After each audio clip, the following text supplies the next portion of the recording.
How to knit backwards, English style.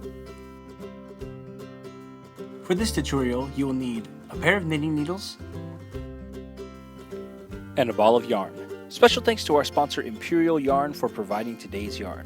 Today we are using their native twist line in the color Tufted Primrose.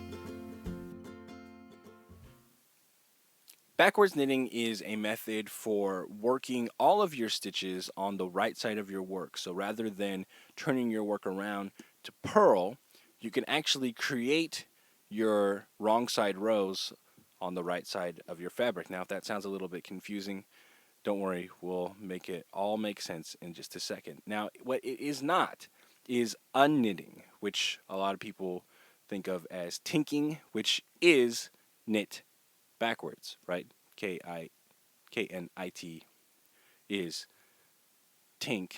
Tinking is knitting backwards, right? Tinking, knitting. Got it? And that would be like this. So you insert your needle and you're undoing the stitches. So a better word for that is actually unknitting, right? Instead of tinking.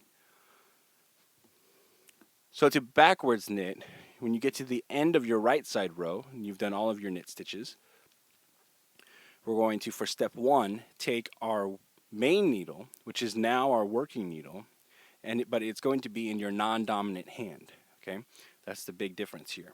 We're going to insert it into this first stitch that's on what is now our main needle in our dominant hand.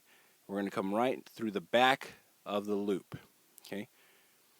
Now for step 2, we're going to take our working yarn and we're going to wrap it over our working needle here, this one. We're going to come over the top. Okay, don't come this way. All right, that's going to twist the stitch over the top and back around. Now for step 3, we're going to pull this stitch towards you and through the stitch. Okay, right here, straight towards you.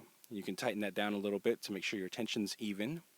And then for step 4, we'll let that stitch drop off of our needle and down.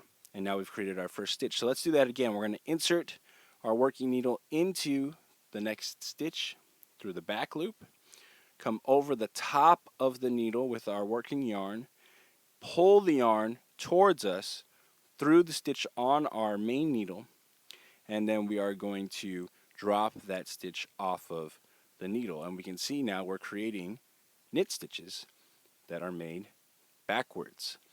All right, and you can just continue doing this until you reach the end of the row. And it'll keep you from ever having, whoops, I just slipped that off.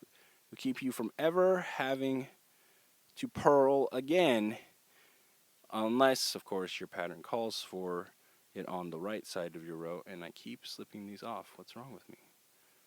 Okay.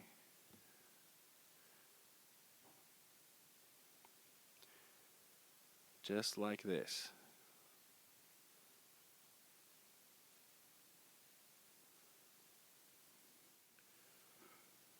Alright, so I've come to the end of our row here. We're going to do the very last stitch by knitting it backwards, and then all you do is start knitting the other direction like you would normally. Now I should clarify and say that this technique is going to work most effectively when you're knitting flat and making stockinette fabric. It's not going to work so well when you're doing other types of stitch patterns because you would still have to create a purl stitch if you had a pattern that required you to change from knits to purls and such. So use this mostly when you're knitting stockinette fabric flat. So it could become helpful if you're making like a cardigan, sweater, or other types of fabric that are not knitting around. Use a lot of stockinette. Alright, so that's how you knit backwards. Want more New Stitch a Day? Check out our website at newstitchaday.com.